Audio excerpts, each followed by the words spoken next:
see this one.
Oh no, you're going to go full out, because he's going to go full out when he goes guitar solo too.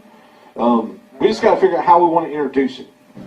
That's actually have the fate of Adam, but naming the EP You or Because of You or whatever, basically making it like a fan tribute album. That's what we would make it. If you donate so much, you get an autograph version. And when he said the You part, I was like, well, that makes sense, because I mean it's the new song we're all writing together. I was like, but it really makes sense as far as like a fan tribute album. You know, we had a big lineup change the whole year in 2015. We'd lost a drummer, we'd lost the lead guitarist. Actually, the lead guitarist who was with us had been with us forever. And kind of gave Fate of Adam the sound that we kind of got popular with. And we had to reinvent ourselves.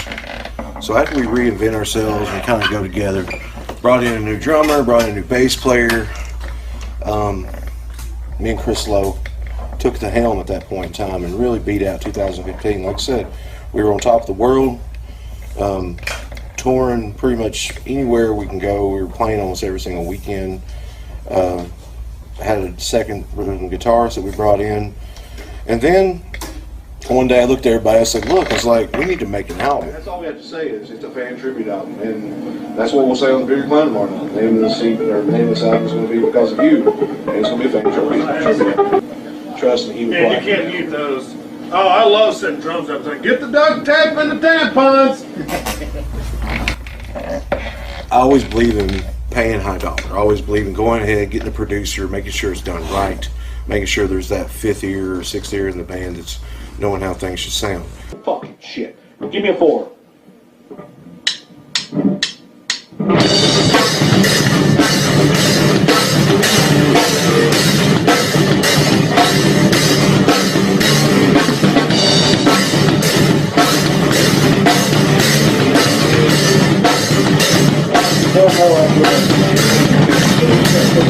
I like the other one you come up with. The other one fucking really fit what I wanted to do.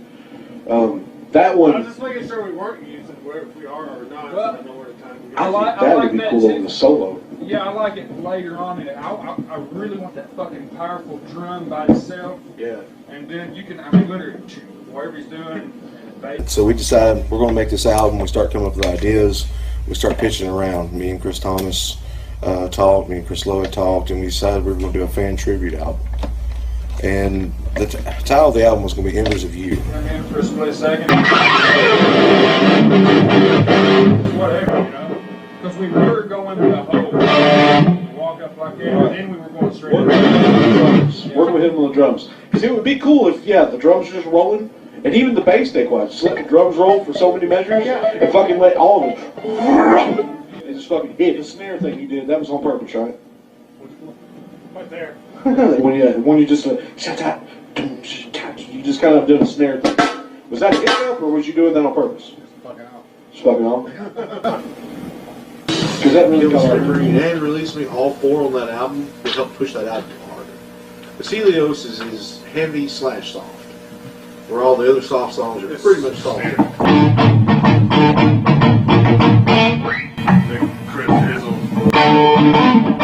Just trying to show something here, but every time I do that, I'm going to go bluesy. Listen to the motherfucker. Yeah. That was Don Lane's issue. He did not want to listen to this, and I'm like, Don, this is the life we chose. That motherfucker's in here for a reason.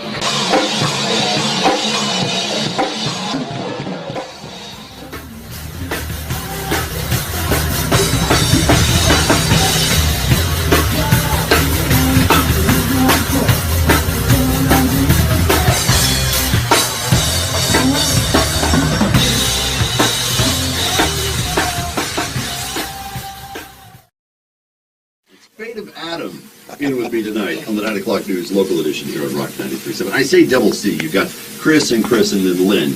You guys are in with me. So I think I'm going to steal that from you, Chris. You're going to steal that from me? I think I'm going to steal it from you. Yeah, that was cool. I will give you the address after the show where you can send royalties. Okay, cool. No problem. You have had a lineup change. You've gone through some differences now. How has that affected the songwriting? Actually, and it's kind of interesting you asked that. Me and Chris Lowe, when he came in the band, me and him have always clicked really well when we write our music. This album, the first album everybody got, he didn't play or help me write any of those songs. It was always the past band members and me. When Chris Lowe came into the band, there's, I think, 4 songs that you felt right. So me and him have wrote 4 songs on this, and since Michael Johansson and Chris Thomas have been in the band, that's why we brought back some of the older ones. We rewrote them. So there's some fans that's heard a couple of the songs that we're doing, but the brand new stuff, it has a lot of these influences from the new guys, and believe it or not, the songwriting has been easier this time. It's flowed better. So are they allowing you to, I guess I should say, you're allowing them to put more input, but it's not really allowing. I've always believed in everybody puts in their own flavor. You know, I may come to band practice with lyrics. I may even have a certain chord structure. You know, if you're a musician, you know you have a key. So I may come in with a key and lyrics. I may already have kind of an idea of what I want to do vocally. Chris will come in, okay, I hear this. Chris Thomas has brought in the element of percussion of saying, hey, what about this, what about this? But he's more of an open drummer than I've ever had, which he doesn't care to say, okay, what are you hearing?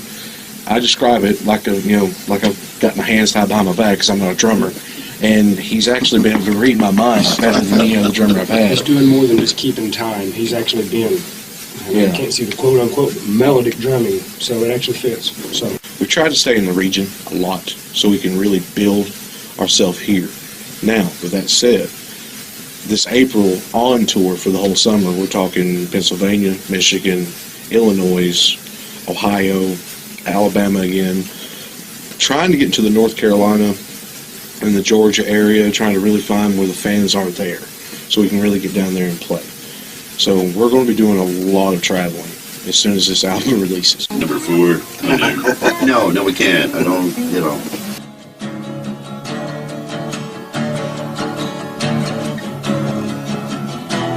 Stars with you, how I make you cry, it's always you.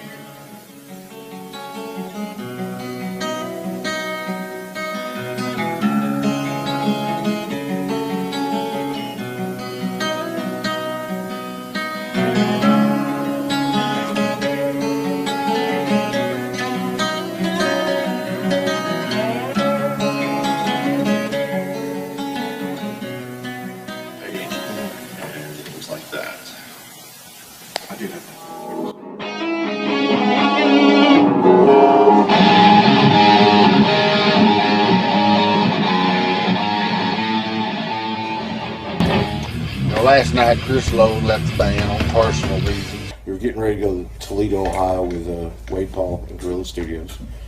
And Chris Lowe comes to me one day and he's like, man, I've got really, really bad news. He's like, I've got some financial issues going on at home. He's like, just a lot of things are just kind of going the wrong way. He's like, and I can't go to Toledo. And so basically, he had to leave the band at the time. And as heartbroken as I was like, okay, we can still go to the studio. I still record majority of it myself. Last year, around this time, kind of financial, and I wasn't very stable financially. And just wanted to get home life kind of taken care of and stuff like that. And I had to take a break for losing Chris kind of hurt. I believe he was one of Fate Adams' best musicians in their entire life. He was a badass.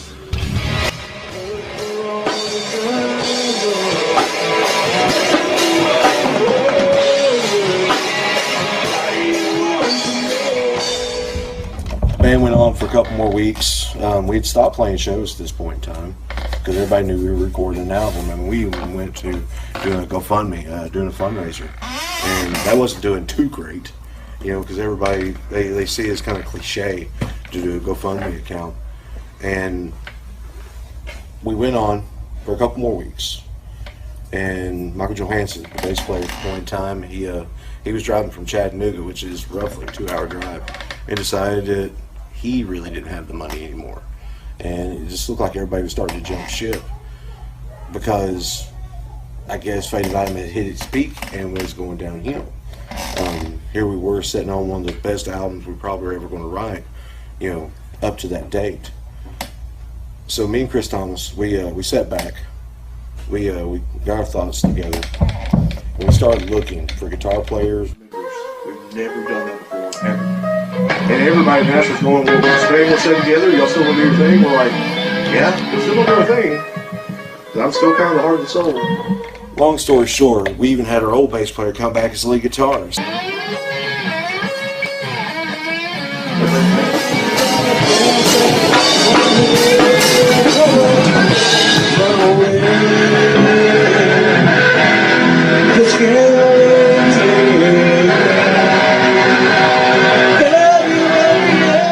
I woke up with tits, I'd like get the head in my bed and ran for a pussy, dude. Come on. I'd be like, oh, this is great. I'll never leave. All right, that's Fate of Adam. You're listening to Breaking Metal Radio. I'm Kyle. I'm with K-Bar. What's up? Hey, K-Bar, what's happening? Yeah, we went and hit a show last night and had a lot of fun, didn't we? Oh, yeah, it was good times, man. We were there in Murfreesboro. In the borough. Yeah, so we had somebody come knock on my door here just a little while ago, and you heard their song just a second ago, and we got the boys from Fate of Adam in the house. What's up, guys? What's happening? Yeah, they came here, they were asking for money. I was looking for vitamin supplements underneath the bridge.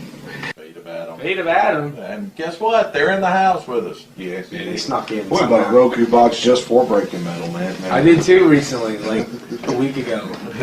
$40, so you know. Hey, I did the same. When he started talking about it, I thought, I gotta get one. Now, how cool is that that box, though, man? You know, it's I love it, man. Yeah, I mean, you can go watch Breaking Metal anytime. Everything is on demand. You gotta love it. I suck at tuning, myself, but you know, seeing the fact that I'm back down to kind of being one of the only guys who play guitar in my band now. But I brought my guitar with a brand new song that we actually it's the debut title single of Embers and You called You. Hey, you hear that? We're gonna debut a brand new Fate of Adam song. Right. Well, hold on. Let me tell you just a little bit about this before we get going. Yeah, please do. So Fate of Adam is not known for writing love songs, and you know, me and my wife, we sat down. She's been wanting, you know, if you got a wife and you're in a band that writes metal music, she's like, why don't you write any songs about me?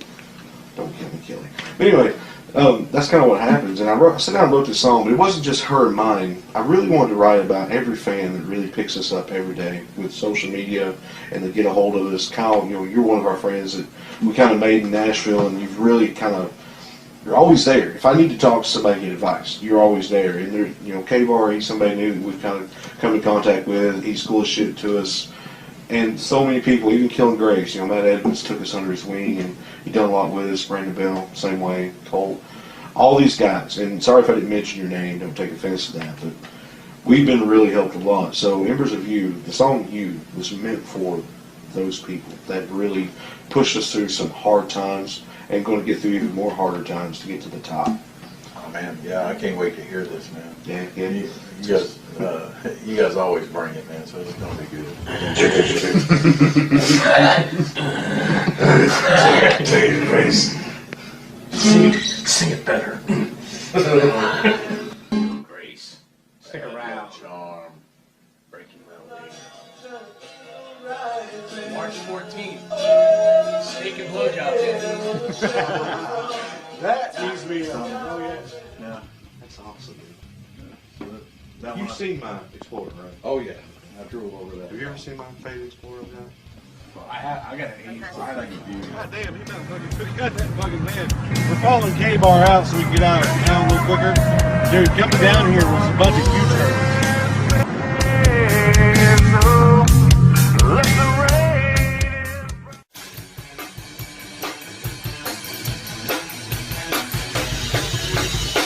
Mr. Michael Johansson, the bass player, stepped out, so not only are we trying out new guitars, now we got to start hunting some new bass players.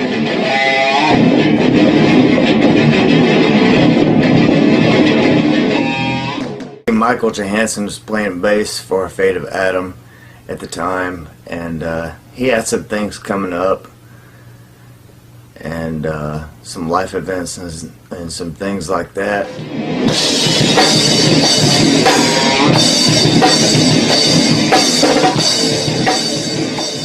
He recommended me to take his place, and I was like, oh, well, that's awesome. So of course I jumped at the chance. I mean, who wouldn't want to play in Fate of Adam, you know, as far as I'm concerned anyway. So, got off the phone with Lynn. Me and him been planning on going to see Killing Grace tonight in Murfreesboro over at Wall Street doing their CD release for Red Arrow. Well, just come to find out, Keith McQuarrie's going to be there. See, Michael's been talking about him replacing him.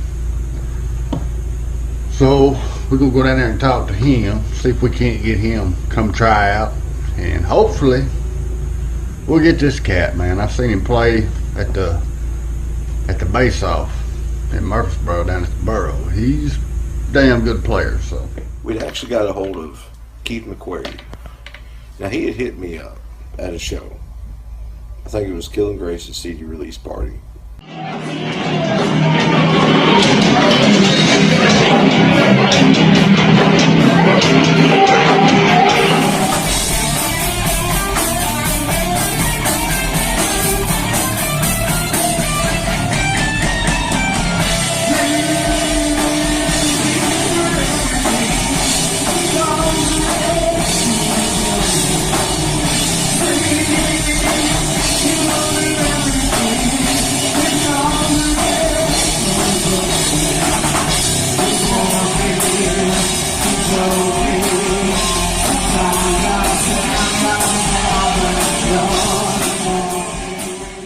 Michael Johansson had told me several times that that was the guy. If he was going to replace himself in the band, Keith McQuarrie was the guy.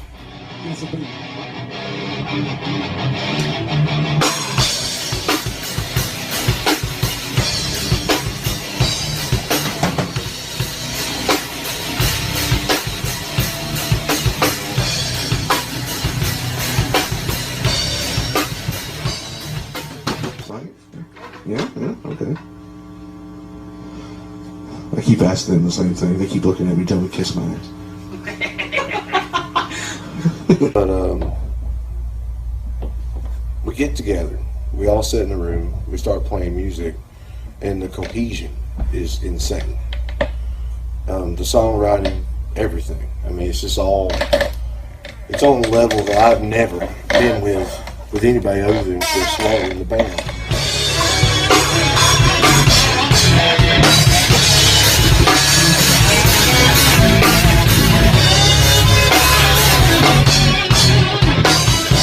I jammed with Fate of Adam as a 4-piece for like maybe 2 rehearsals, and the other guitar player just never showed up again. Well, I talked to Gabe a little earlier today. He's having to leave the band now. You know, same thing, the money's getting tight. And he had to get another job, which is went back to driving a truck over the road. So, you know, that's going to take away from playing with the band. So, back to square one, we just keep looking. So we ended up being a 3-piece in that way for some time. Lynn playing guitar. It was during that time of a couple months that we wrote the song Hate Me. Just me, Lynn, and Chris Thomas. It was kind of cool. It was kind of like a bonding thing for the 3 of us.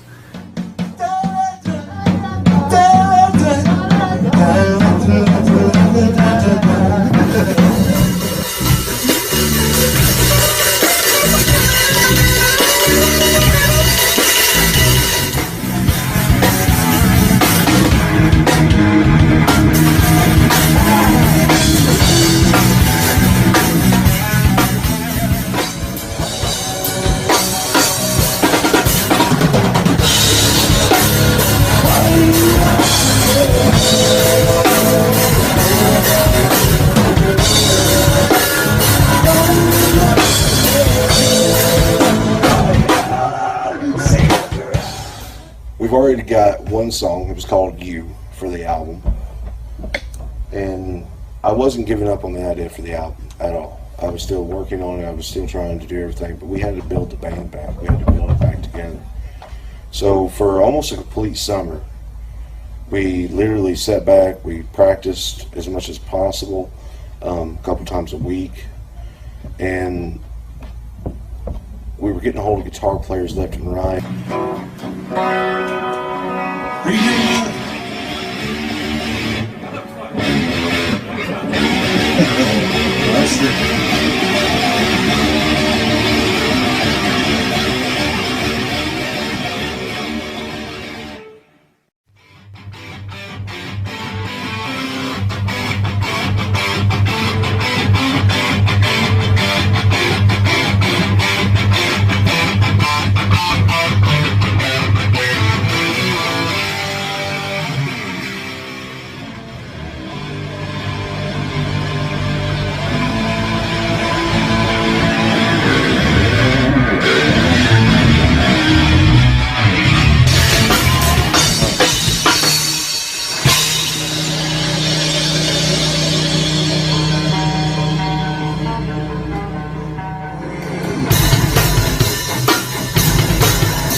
Backstabbers were out there in their midst that were going around, talking about how Fate of Adam was one of those bands that was mean to their musicians and how it was hard to play with us and how I was kind of a Hitler when it comes to playing music. And pretty much everybody who's ever been in this band that's had to leave, that's not been angry about something, will tell you that we've always been a band that lets everybody flourish as much as possible. We try to let everybody have their own voice and play their own style.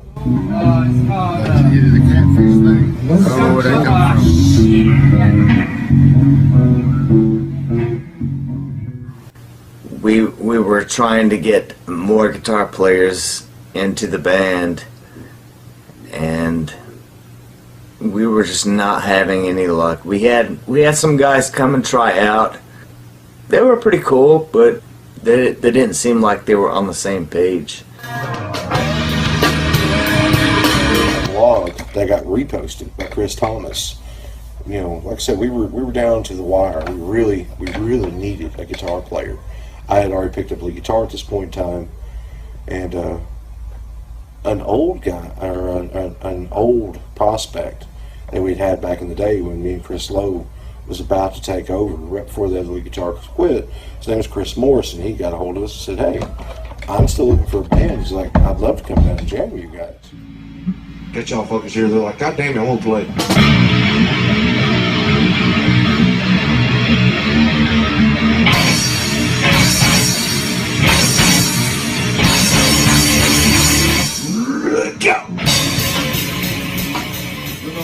When I give you the CD, you actually have the live studio recording you can sit down with and play with it. That'll help you out a lot. Yeah, because I can. You're done really fucking well with just learning off YouTube videos. Yeah, because I can do a lot of homework.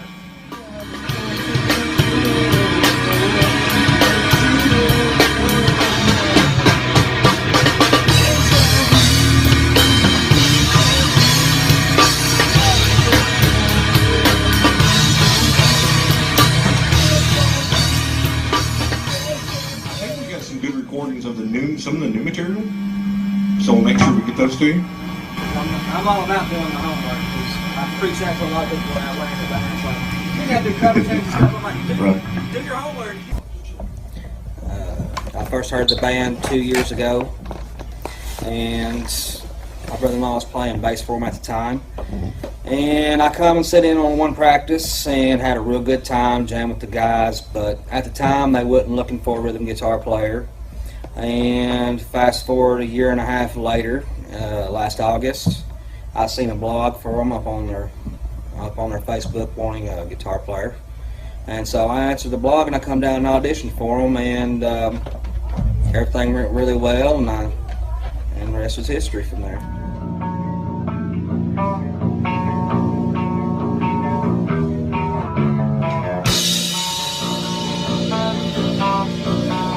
Dudes were playing the exact same thing.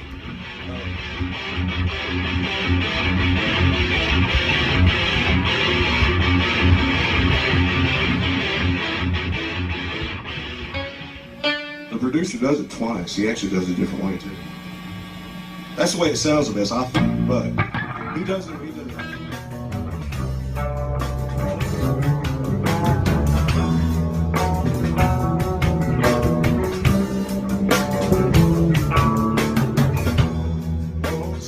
What's funny about this whole situation is we're all talking, and we're all talking about getting some shows together and everything. And I think at this point in time we're banking on Halloween is when we're banking on. Everybody in the band decided, hey, let's all just email Chris Lowe until he gives up and comes back to the band. So then the onslaught begins. Everybody but me was just emailing Chris Lowe at least 3 or 4 times a day. I know Chris Morrison himself was emailing him novels, basically talking about how he wanted to be in a band with him again.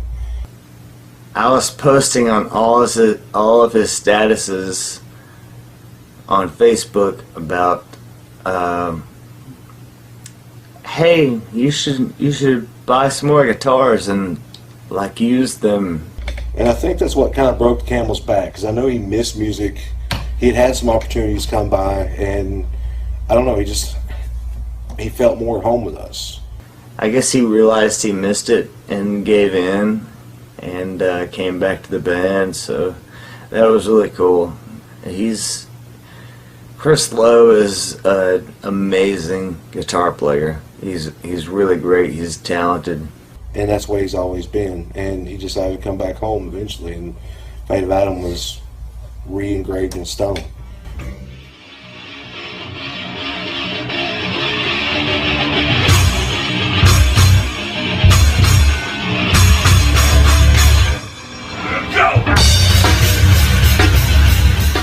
Well, Chris Lowe's back. I know a lot of the older fans of Fate Adam, they're going to be tickled as hell that he's back.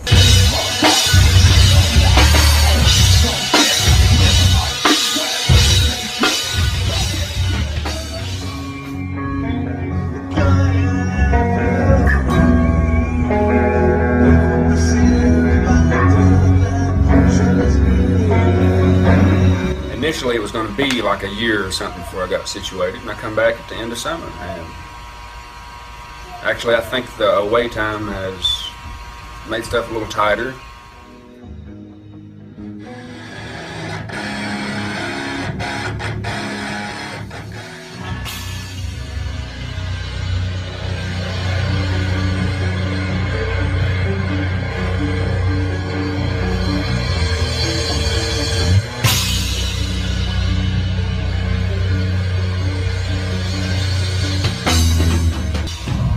Have Thunderfingers over here on bass. Oh, Keith Whitley.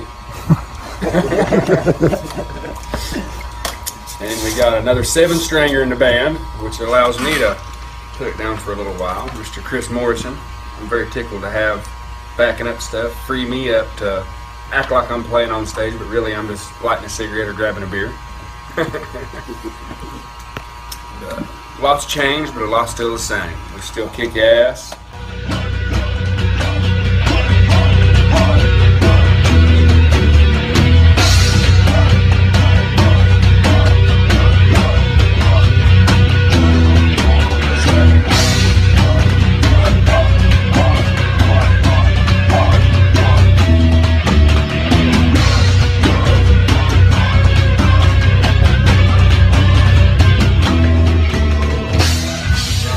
It ain't so much that a lot had changed, because the core of that driving force is Lynn and stuff like that, and nothing really changed there. I had just become estranged with the members, and where they had went along with the playing style and developed as musicians together and developed their own little bridge there that they was walking out.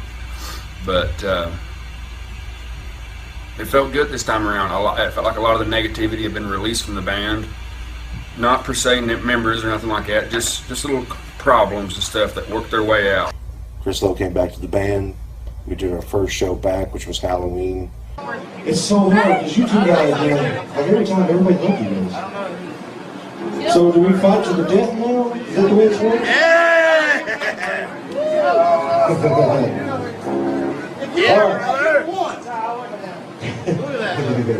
Macho Man ready, Savage? Yeah! You're the Ripper! That sounds like Jill the Ripper. Yeah! Jill the Ripper sounds like our winner tonight, guys. All right. $100 paid for you by Phil Lawrence.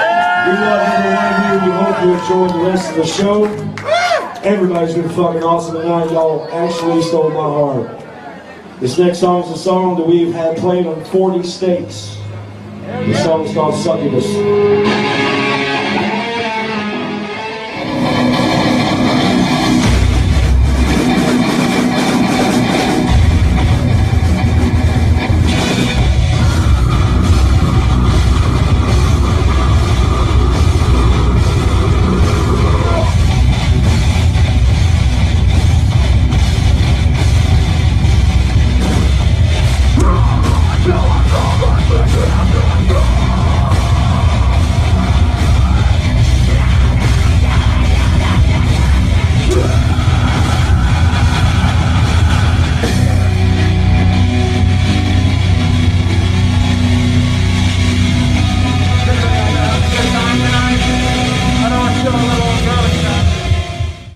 And the energy of this lineup was freaking fantastic.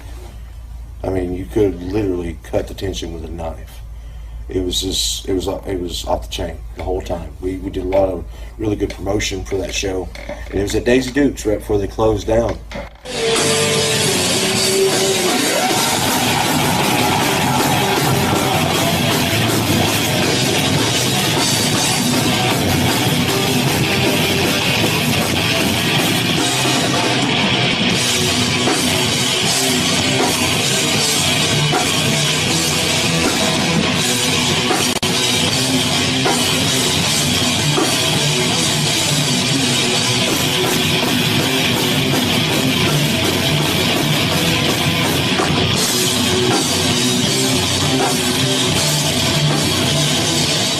Week, we did a wrestling show.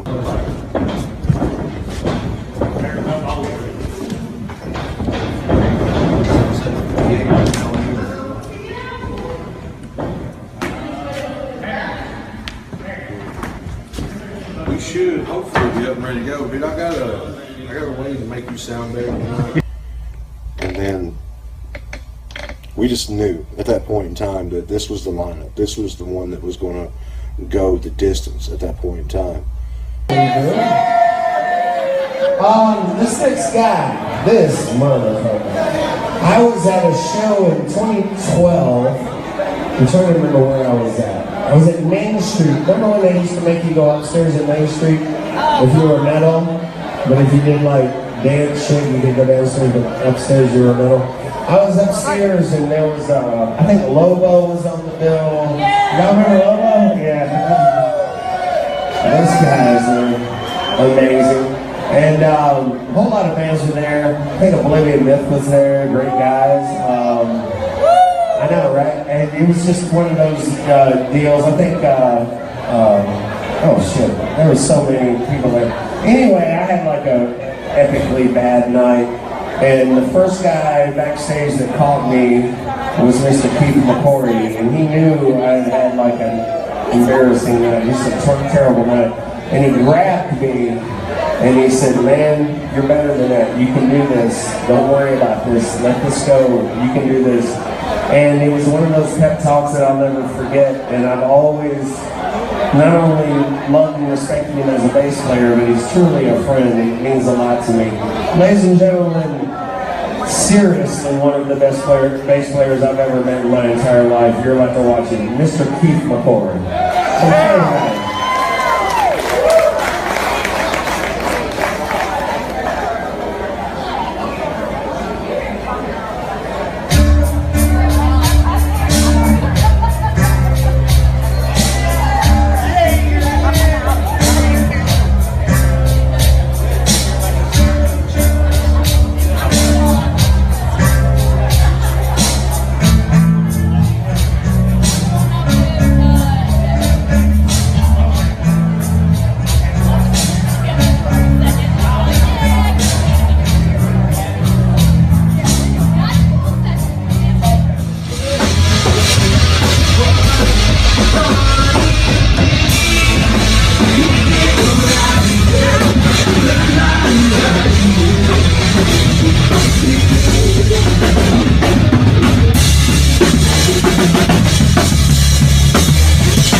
This is Go Tinks. Super Saiyan 3 Go Tinks. So give me what you feel over the last year we've been waiting to put out this album.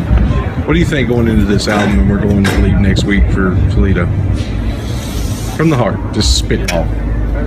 There's a lot of emotion, a lot of creativity that keeps building and building and building, and we finally get to put it into some form of funnel perspective so that everybody can actually hear what we're doing in a clear setting as opposed to on stage somewhere. Right.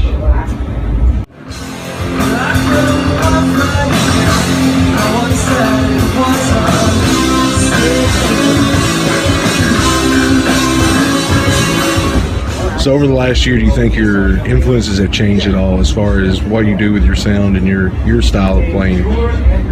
I don't know about influences changed. I've got a lot of the same influences, but my sound has changed a lot. What about family and home life? How is that affecting you nowadays? I got a lot of support at home. A lot of my creativity I pull from home. I'm a family person first, and that's where a lot of the love in my playing comes from. But like all of us, though, you know, we all struggle with our home life, and that's one of the things. Yeah, it's difficult to balance the both. To be the prima donna, right? And be right, because you've got what, three kids, right? So it's one of those things. You know, you're sort of like the lead singer. You know, you've got the kids going on, you got life going on. It's hard to keep a job because you got to do everything you got to do as a musician. You know, coming into this album, which we called Embers of You, basically we're doing this fan tribute. Anything else you would want to say, like, to your fans, people who have really like come to love you over the last couple of years for your style of playing? If you think you've heard Fate of Adam, you haven't. You're fixing to, though.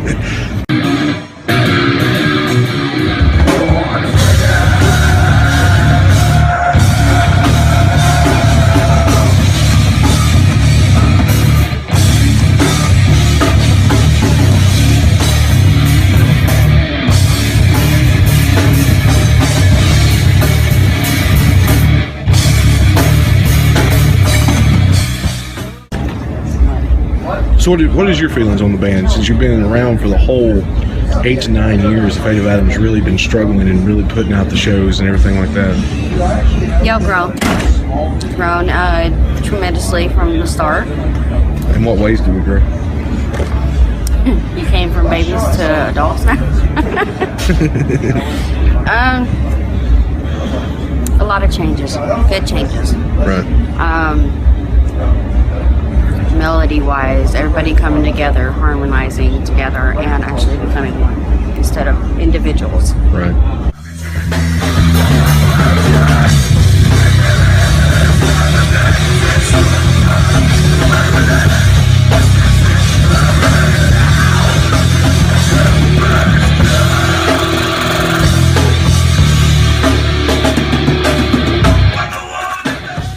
Having as many children as you do, 4. How does that affect with the band and work lives and all that in your personal view? My personal. It's a struggle. It's definitely a struggle trying to support the band, be there with them, as long as I'm still being there as a mama as well. The kids enjoy the practice, so they actually get to enjoy it, or we can't take them to shows and whatnot. We bring back little video clips and whatnot for them to enjoy. Finding babysitters is hard. Trying to keep a babysitter to enjoy all shows is a struggle, but you gotta do what you do.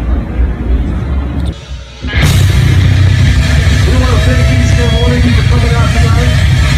All of the fucking amazing.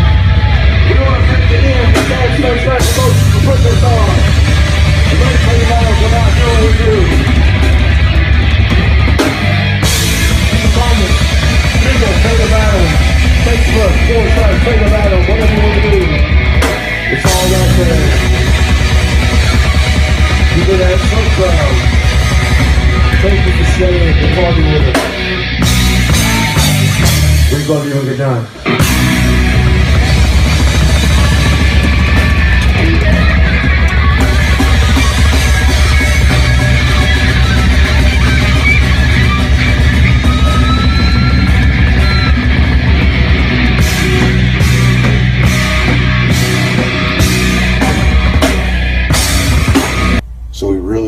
knuckling down and said, okay, we got the album coming up.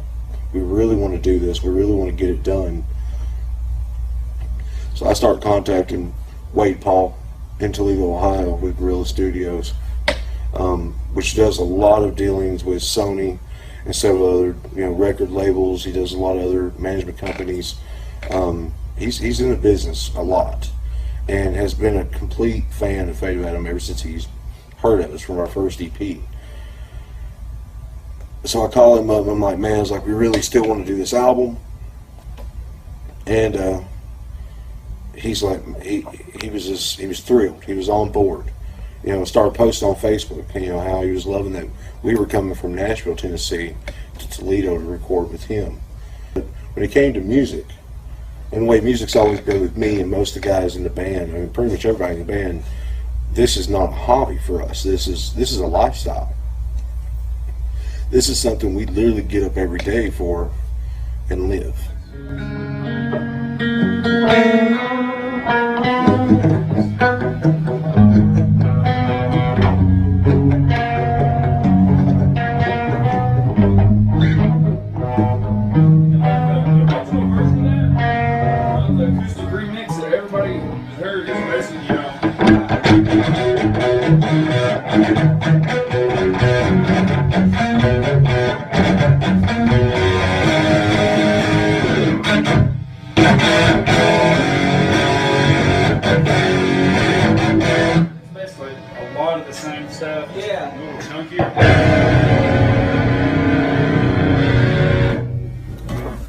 So as cliche as it sounds, and AC/DC literally wrote the song, it's a long way to the top. I'm not even going to finish the line just because it's so cliche. But, I mean, that's the absolute truth. I mean, in this business, if you want to be known, if you want to be somebody who's outside the box and who is out there and who is actually being successful, you've got to remain doing your thing for at least 8 to 10 years. Sometimes 5, but 8 to 10 years is almost like a rule of thumb. I think the Beatles even said it was like 100 shows.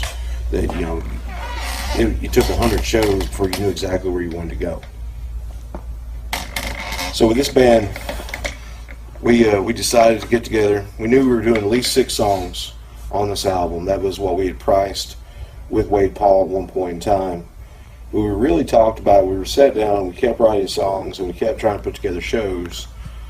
And we basically said, hey, let's go out and let's actually do a full album. So yeah, it's early in the damn morning, so we're driving up through the last end of Tennessee before we work on over into the bluegrass country. And it's been a long morning. Everybody's been throwing shit together, getting everything going here and there. I know it's a lot of stupid fucking words, but at the same time, we're just tooting right along. Me and Chris are riding by ourselves, so we're getting just the BS, listen to some music, fucking drive. We look forward to this album, guys. Hope you are too.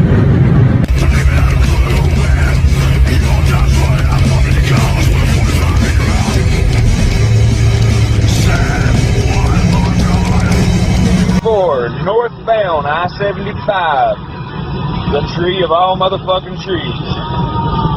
Best to remember. Our piece of bread.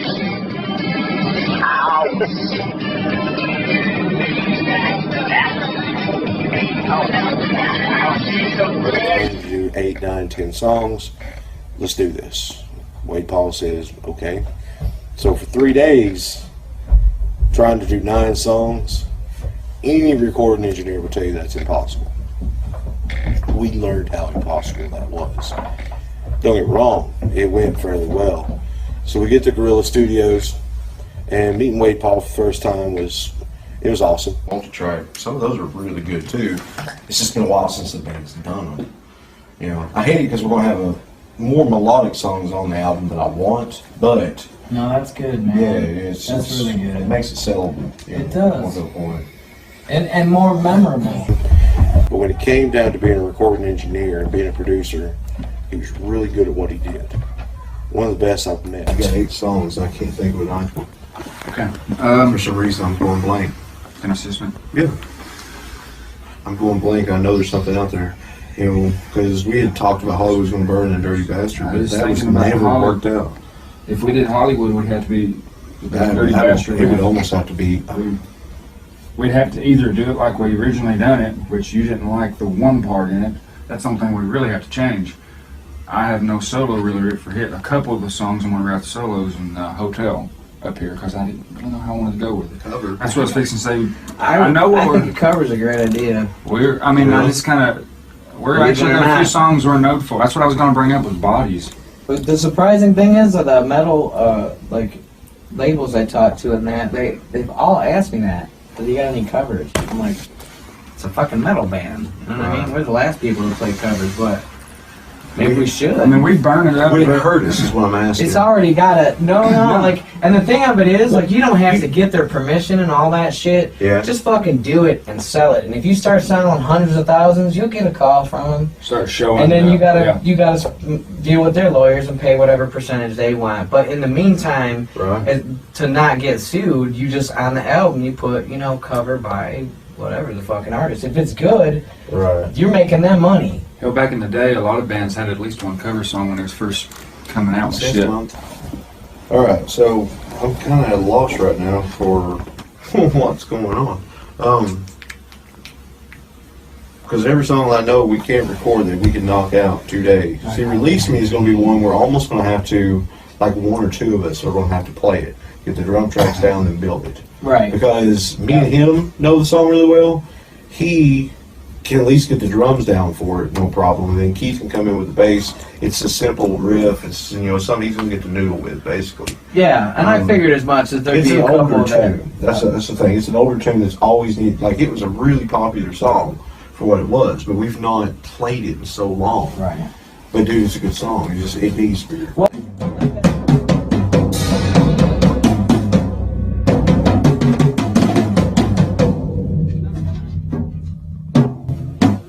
Fuck us.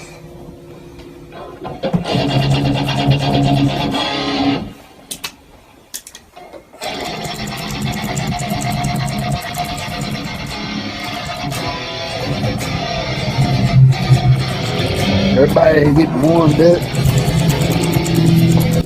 Getting everything tuned up, the drums are rolling, the guitars are going.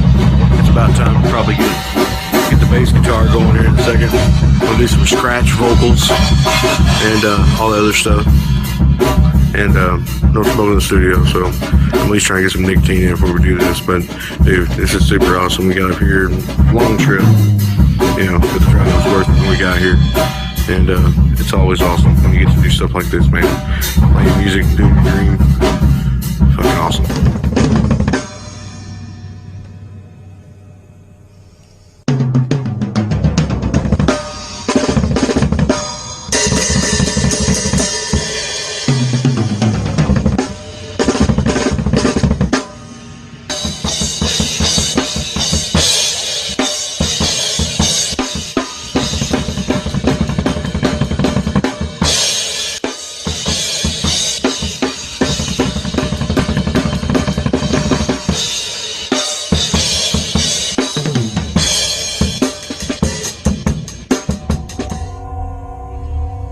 I don't know what the hell they're doing in there.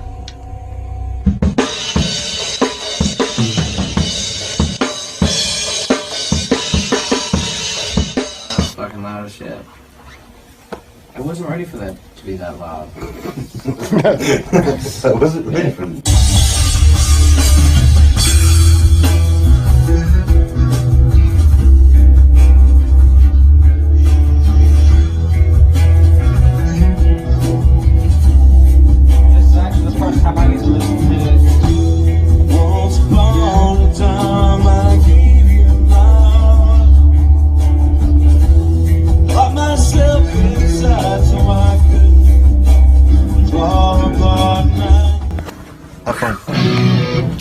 That way y'all don't got the singer? drugged down by my... We're gonna do it again.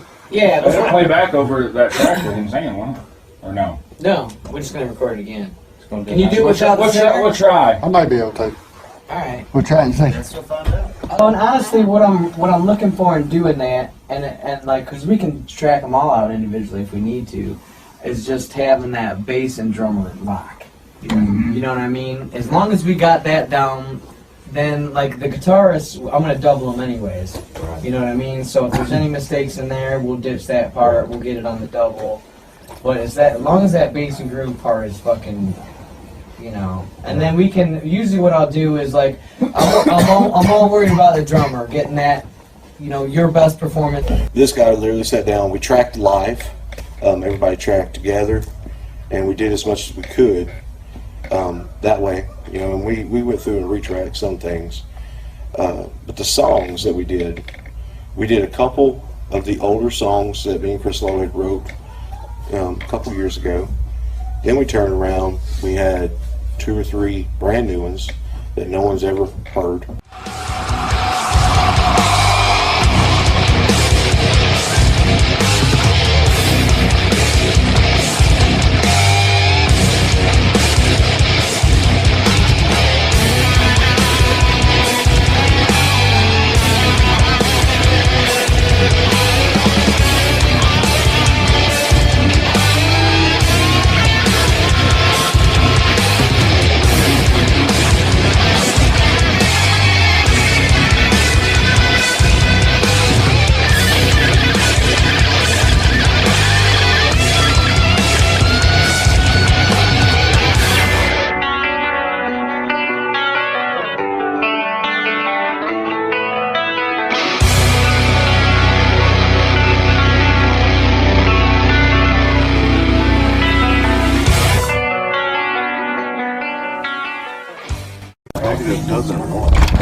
Stain actually helps with a local band. Damn, it's cold out here.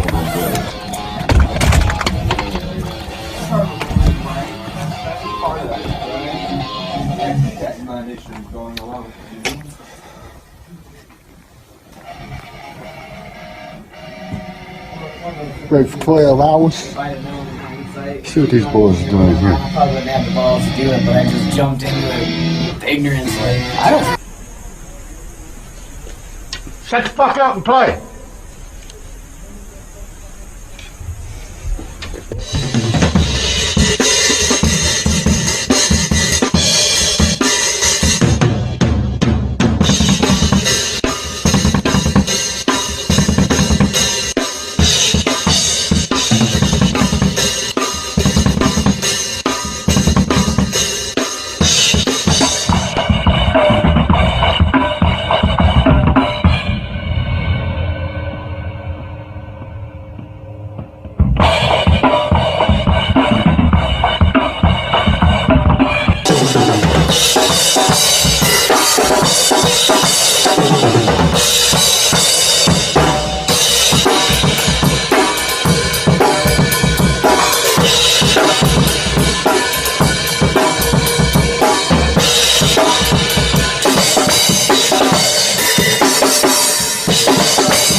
Right. But these do sound like much more cohesive. I think the producer from the last one did some cool things. Yeah. But I think these are put together pretty good on the front end. There's none of them that I felt like, oh, that's too long, or why did you go to that part, or that don't work. Actually, that one with the 2 crazy different parts, but I like it. Where it's just like, yeah, you come out of the one and the boom, boom, boom, whatever. I was like, whoa, what? But once I got used to it, I'm like, yeah, that's pretty cool, actually. So they got that tribal breakdown. Tracking the drums, what I did, pretty satisfied with. There was a lot more I wanted to do, but you know, when you're pushing 9 songs into a few days, it kind of makes that kind of hard to do. So, you know. That's what you just said, A&R. I'm like, A&R Records, or you're an A&R guy? And then it was Capitol. And we went through 100 fucking songs in 13 minutes. And that changed my fucking perspective on everything, dude, on the whole deal, man. Like, I'd never been in a room with that many bigwigs, and I was shitting my fucking pants, I'll be honest. But they just tore it up, dude, and I was like, oh my God.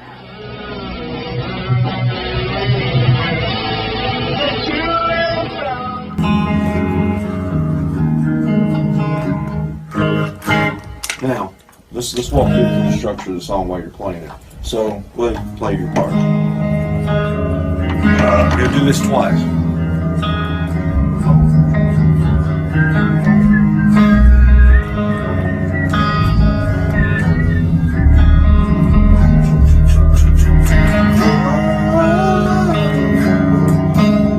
So your chords are going to be 7, 5, 3, and 2. Yeah, it's in standard. 7, 5, 3, and 2. It's going to be your I was like wondering if like I don't know this song, but something sounds very wrong to me right now.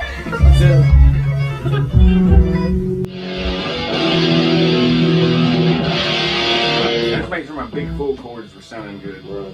I just don't want to do the whole thing. I seen you kissing yourself. I like that. Like during the chorus, you sounded. Something overtakes me, like still moving onward. I watch my choices and see.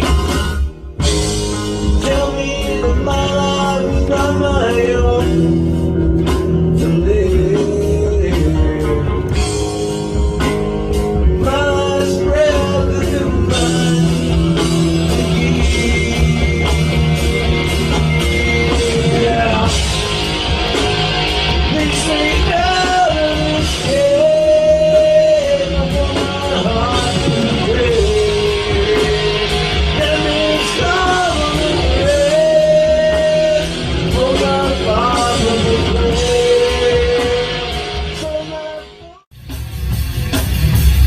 I might want to grab that bass in that first part.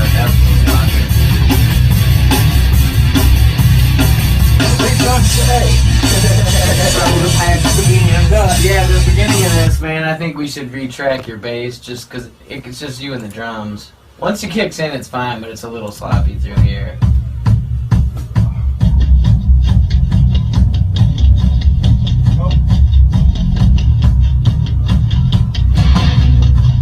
Yeah, I can play it.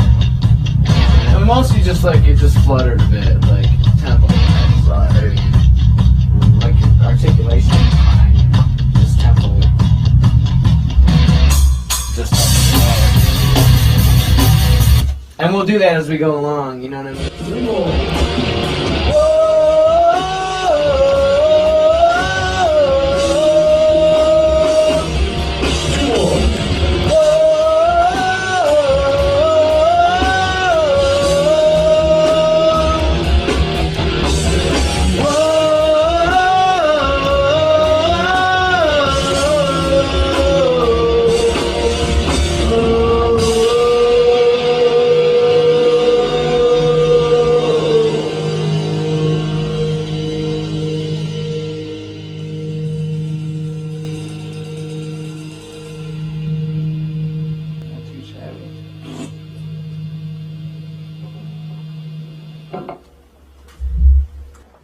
That was the fucking money. Going into the studio with the full new lineup, I feel like there's a lot of pressure on us. The band had been out of the picture for over a year at that point. The last recordings of 4 or 5 years old, so there's a little bit of pressure on us to produce something that was worthy of the fate of Adam brand that Lynn and the past members of the band had built up. Is this your? I want to see like a post about 52 people liking the post on Let's Go on Recording. You want to kick that? 54 people. It don't have to be. Yeah. Get me on a key, perfect. Like okay, volume's down. Do this. Okay. So, okay, I'm gonna get this up to G. I mean, I'll let you tune it in a minute, okay? Yeah, you're fine. I'm gonna get this Whatever you perfect need G. to do. Okay, right there. You is one of those for lead work. Don't really have any other things I can think of right now for lead work. There's like little frilly stuff that maybe I would do for Hate Me that we might use, we might not. Those would be like the end of the, like when we are to the point where we're satisfied with all the bones.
And I actually had a little bravado at the end.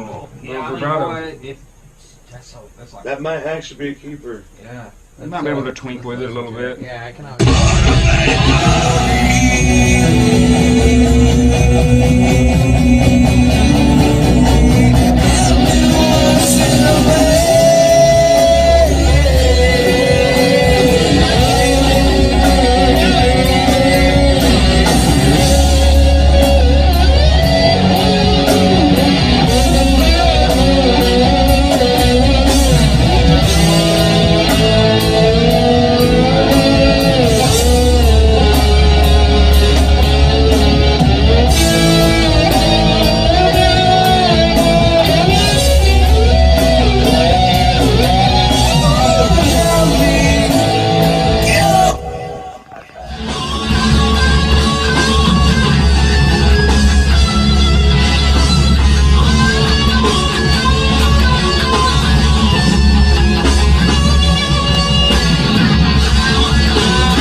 There you go. That's your goddamn solo.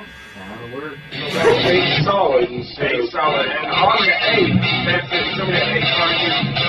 It's going to be hard to count that.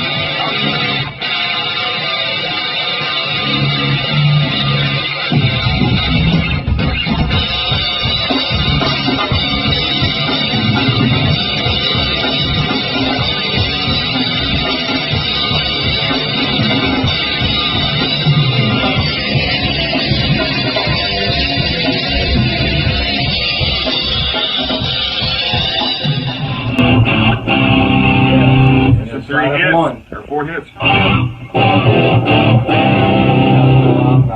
Yeah, it's not sound that was 4 hits.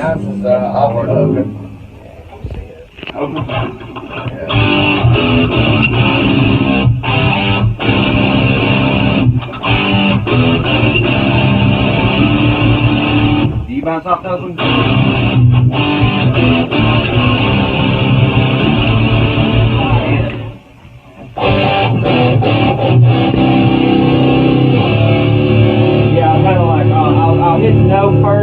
I'll slide it.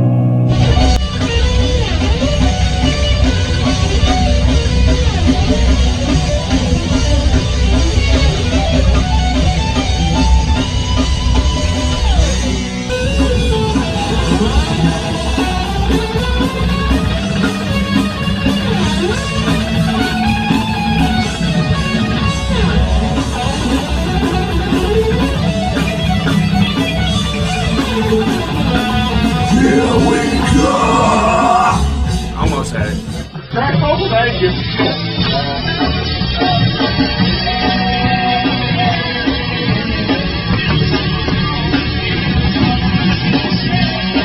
Well, obviously, both of these, I think, double track really tired. You got a solo in this one? Yeah, solo. And obviously, vocals. Are there any harmonies in this one? Nothing that's really show, like I would like to play with. Are you gonna do them now? Alright, don't put vocals.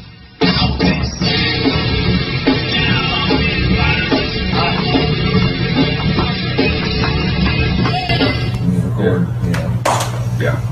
And I always recorded out of an amp, or even when I had an effects processor, it went into an amp that was mic'd. So it's different. It's a whole different feeling because you ain't got that feeling of speakers moving, I guess. Yeah. You used to Kind of a vintage speaker feel. yeah.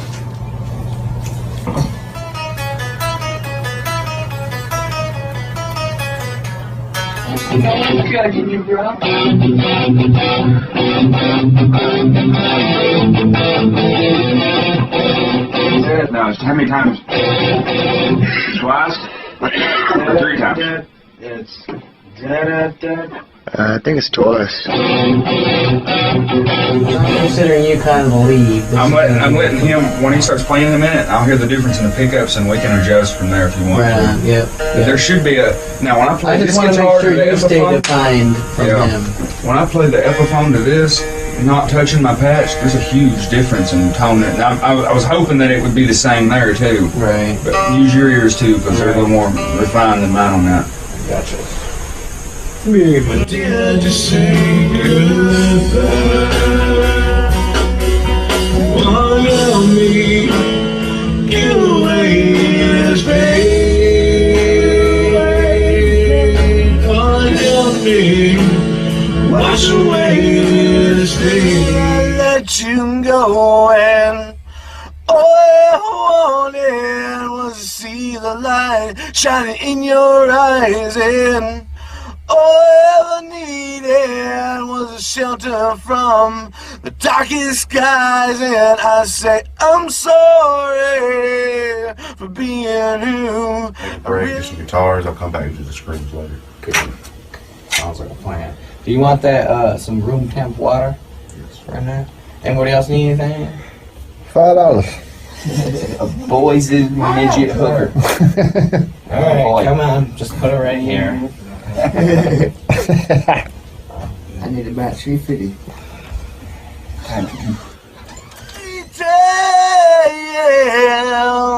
February ends, let you rip out my heart and run away.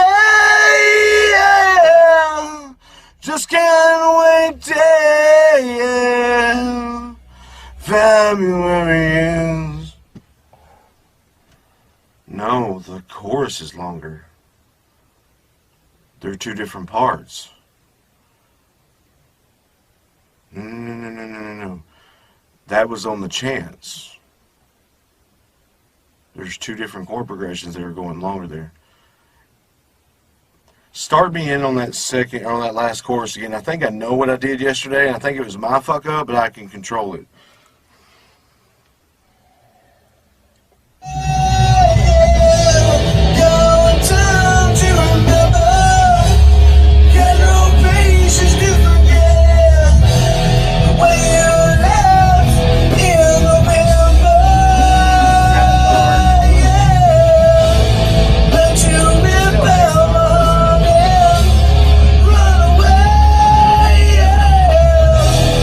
Just can't wait.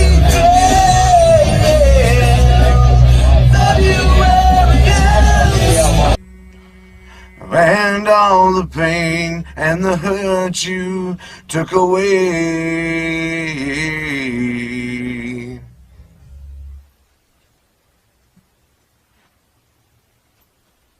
You caught all that, right? Because it sounded like I wasn't even coming in. Okay. What do you need for some rye tea and some green leaf soup? Alright, let me get back to these yahoos. That one dude in the booth probably sweating his butt off. I love you. Good to hear from you. I'm glad you're back safe, honey. I wonder what a fart sounds like to this thing. Tell Josh that's Alright, sweetie. Feel my heart be going on as the winds keep blowing cold. Cover you in my fire, just like Helios. Did we catch all that? No, I'm saying, did we catch all that, what you just played?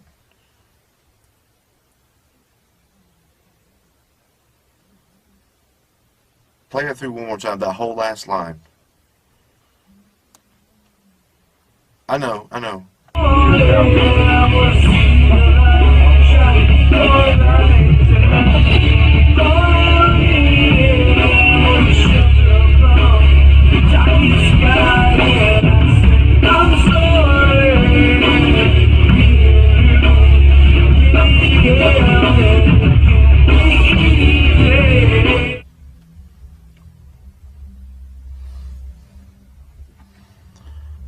Once upon a time I gave you my heart,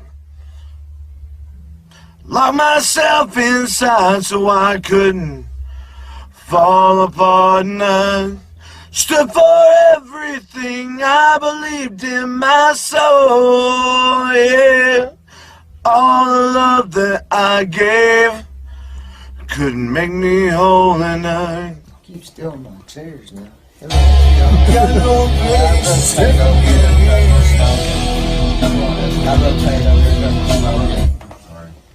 No problem. Got no place to go. When you left in November. No. Got no place to go. When you left in November. That you have found my heart away.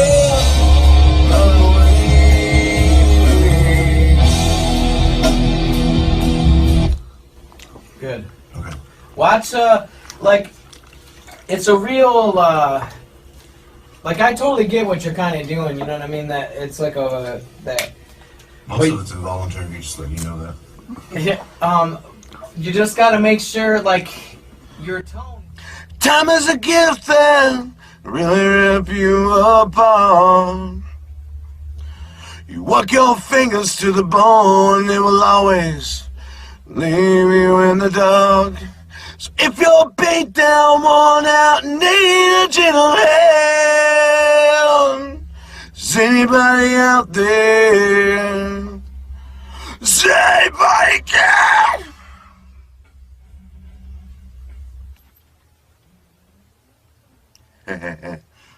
Yeah, but this is that one. So when it came down to doing all the songs, of course everything we done meant something to me, but we decided to go ahead and do a cover song. And it's a song that we're kind of known for out of all of our shows, but it's Bodies from Drowning Pool. And this song, it always kind of meant something to me because really, as much as I loved metal, when I first heard them, which is funny because it was a music video they did that came on right after watching Monday Night Raw, the wrestling show that used to come on when I was growing up. They did a music video right afterwards, and I heard this song, and it was kind of one of the things that the wrestling organization was really pushing, and they were trying to help them get out there because they were kind of unknown at the time. That's the first time I heard them play, and that singer just kind of captured me. And I always wanted to be as good as what this guy could be. Years later, coming into it, now I'm doing Fate of Adam, we decided to do the song, and we've had a big fan support for this song ever since we started. I've had people tell me that we sounded better than they did live. I don't agree with that. I don't think we could do it better than they do it live. I've always believed that the original musicians always do it better. It's kind of my thing. But when we got into the studio, I wanted to make sure that I really gave it as much heart as possible. I wanted to do it right. Because I almost think I like this first one better though, because it seems like the second one you went a little too fast. The boy shut up.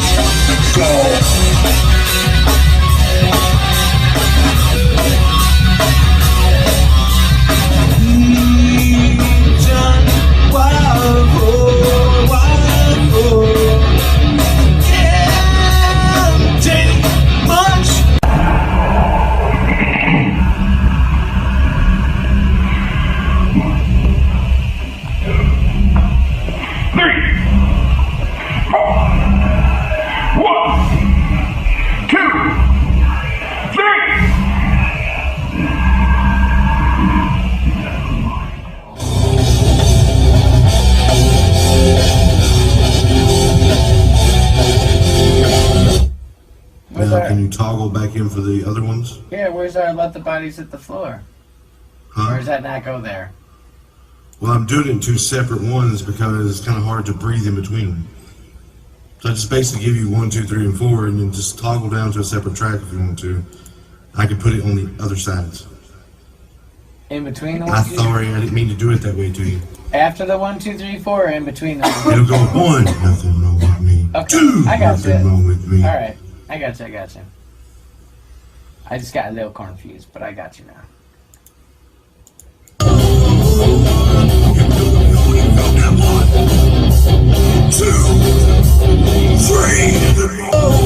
Sorry, we missed one. Yeah, these start off soft, by the way. Alright, here we go.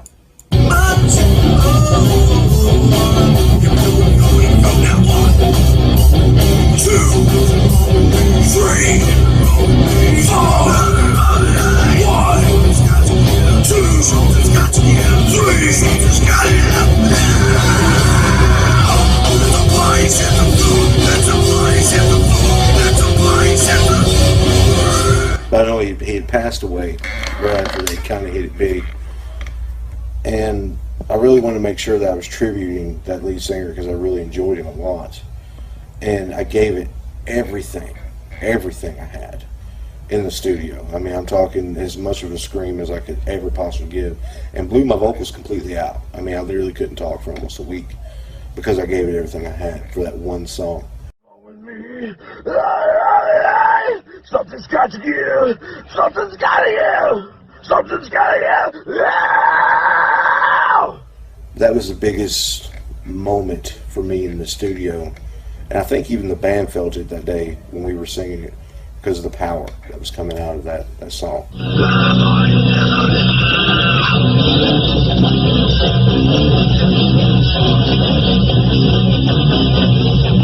But everything we done in the studio, the song You and the song Hate Me, the song Rest, when those songs came over the earphones while I was recording music, just the power of the rawness that was coming through before it was ever mixed and mastered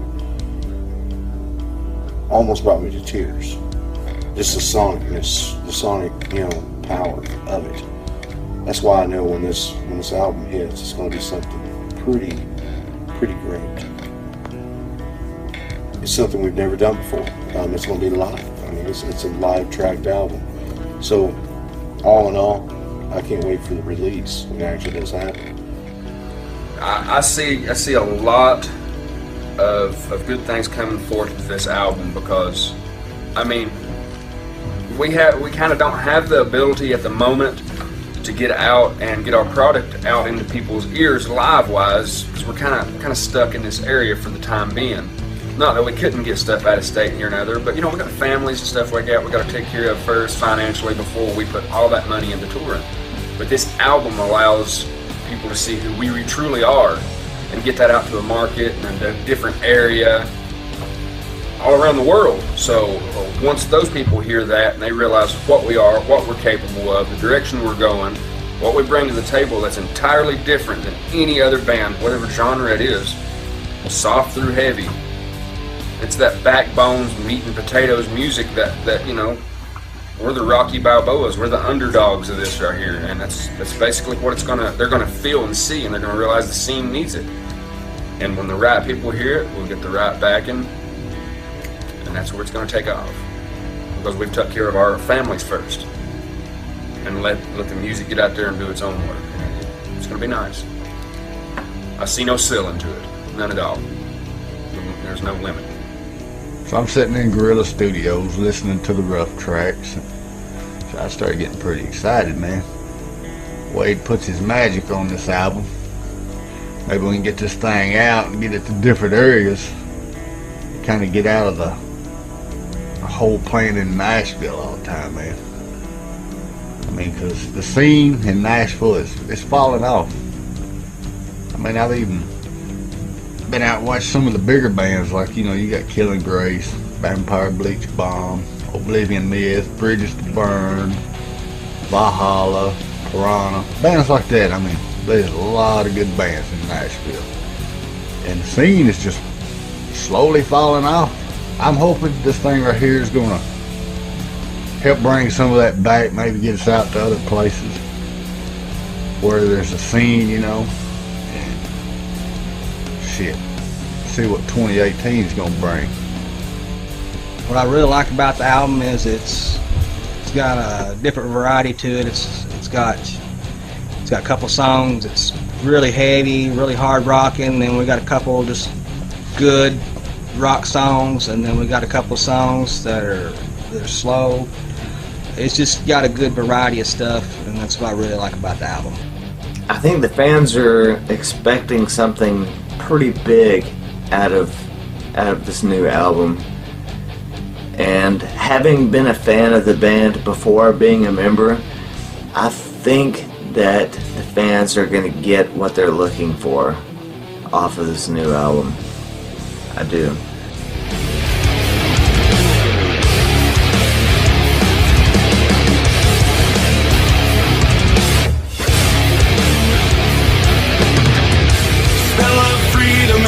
Down while my back's up against the wall. Am I prepared for this fight? Is everything right?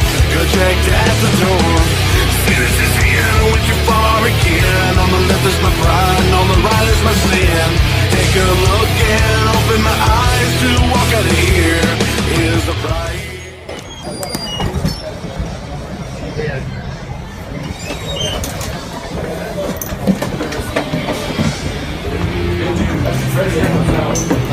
What's up? What's going on, man? I don't know. Oh, yeah!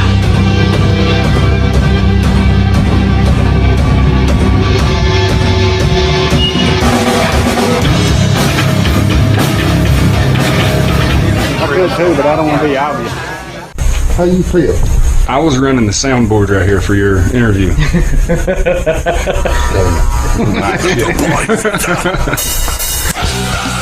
What you think of fucking the new album and shit, man? You've heard a little of it. Yeah. What do you think? Well, I think it's badass. Badass. What you think of the new lineup? Of course, you probably don't know much of the old lineup, do you? No. This is Little Rock. And for Chris Thomas, I must play this song. Myself. Put it on reverse.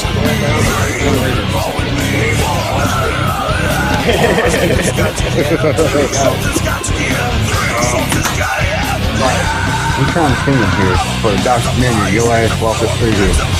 Mess everything up. What's that? I'll remind you when it comes to it.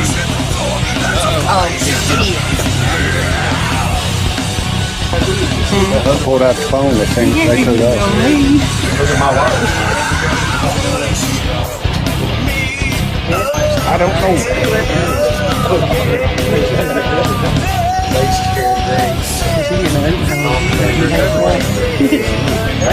We're all in place on the base end, so I'm going to wire up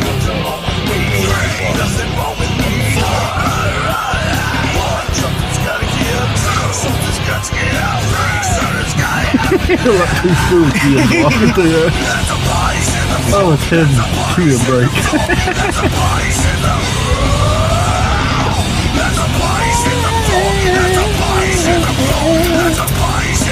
As soon as I walked in here, all I heard was Iron Maiden. Now I've got Iron Maiden stuck in my head.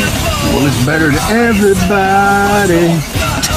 Fucking Backstreet Boys. I heard that shit this morning. It's been all fucking day. I don't think I've ever gotten Backstreet Boys stuck in my head. I think I'm pretty safe on that. Good damn thing.